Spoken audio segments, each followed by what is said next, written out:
Greetings and thank you for your time. My name is Stan Hustad, and along with my colleagues Maria and Calvin, we welcome you to this new effort, this new educational channel on EdCast, in which we simply call it edutainment.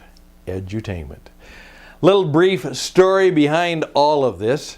First of all, my name is Stan, and I oftentimes simply introduce myself as I teach and broadcast and do a lot of business performance consulting and coaching. I simply say I'm an overeducated disc jockey. And that's going to be obviously relevant as you saw the title of the topic. A little bit about where I'm at and how it might be helpful to you. I have been a teacher, and I've worked very, very hard all my life to be a teacher, an educator, a communicator. A teacher, an educator, and a communicator. And a little bit of a scholar practitioner, though I have never really been strongly into the academic arena. I've done a number of adjunct positions in various schools, and I'm grateful for that opportunity. I was born, as I say, a broadcaster and a teacher because I've always loved radio. Since a small child listening to the shortwave radio as a ham radio kid growing up and building my own things. And after 12 years of very successful high school teaching and class development and curriculum development, I decided that I was going to go back to school, broadcasting school. And I went to one of the top broadcasting schools in the United States, and then went on and became an international broadcaster working all around the world. As a broadcaster, as a teacher, instructor, I was trained by the BBC myself in London, did some adjunct work with Radio Netherlands, and was one of the top broadcasters for an organization called Trans World Radio.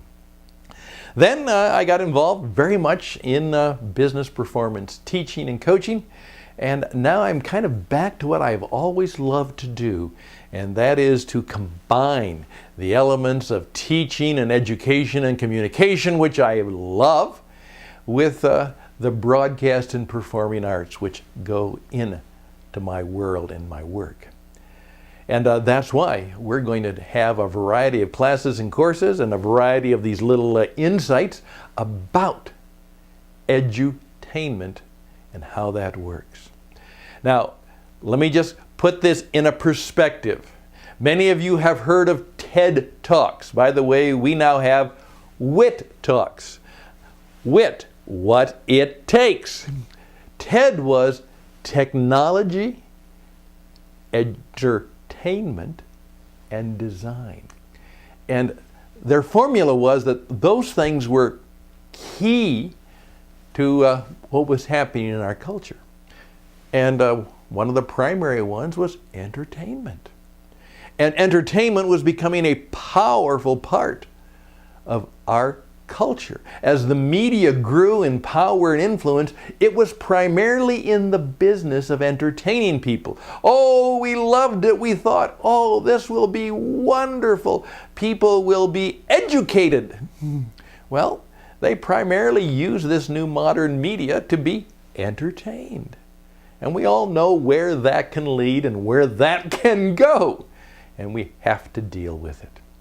So I've not only said that it's entertainment, but it has also influenced enterprise, that's the commercial and business world, and education. So we now have kind of a trilogy, a trinity of things that are converging.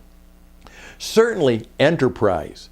And let's face it, education is big business. We certainly have education and all the things that are vital. And without education, civilization collapses. If things of value are not passed on, we go right back to the stage of barbarian or worse. And of course, entertainment is key. And what we want to do is see how we can be as educators, as communicators, as teachers, and understand the milieu of entertainment that we deal with and how we can begin to put them together and integrate them, particularly as we go online, because online is not just about technology, It's the screen. And whenever it's on the screen, it is taken and used primarily in many ways as an entertainment function. Now, I've been studying media and technology and broadcasting for some time, and I'm aware of the dangers, very profoundly so. And many of you remember of some years ago when Neil Postman wrote his book called Amusing Ourselves to Death, which was a devastating critique of how the entertainment phenomenon was not only infecting, it was doing more than that. It was, in many cases, corrupting our culture and our politics, and certainly it was going to do it to education. And we're going to be talking, one of my next talks will be on the AOD phenomenon that Neil Postman was aware of. But here's my point. You may have a PhD, and that's good. There's two things that are a problem with that. First of all, it's primarily a research degree. That's what it is. And hopefully from your research, you're learning things that you can perhaps teach and communicate. And obviously, they're asking you to publish or you know what. But on the other hand, in today's milieu, you might also have to, I'm sorry, but you may also have to become a DJ. You may have to become what a DJ was, an entertainer. And I'm using that to say, not only do you need to learn what you know, you need to learn the broadcast and performing arts to bring those together. Hey, years ago, we said, if you want to be an educated person, you have to learn how to write. 80 years ago, if you wanted to be successful in business, Dale Carnegie said, if you want to win friends and influence people, you better learn how to speak in public. And then the educators caught on, oh yes, and then speech communication oftentimes became a required class. So you got to learn how to write, take English and basic composition. You have to learn how to speak, general public speaking. The trilogy has come. Now, everybody needs to learn how to use the modern mass media, the electronic media.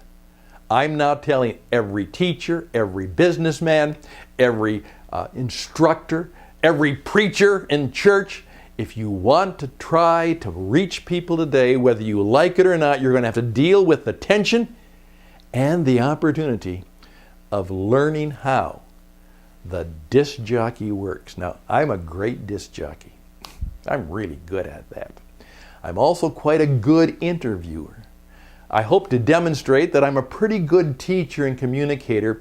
And what we're going to do on edutainment is we're going to see how we can deal with that issue of how do we become world-class educators and teachers and communicators.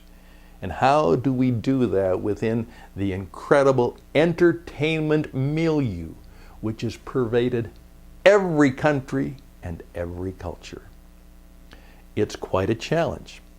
It's one that I look forward to facing even at this stage in my life, and I'm particularly looking forward to helping you become better teachers, educators, communicators, and change makers, because perhaps you'll learn a little bit about how you need to rock and roll and be a disc jockey too.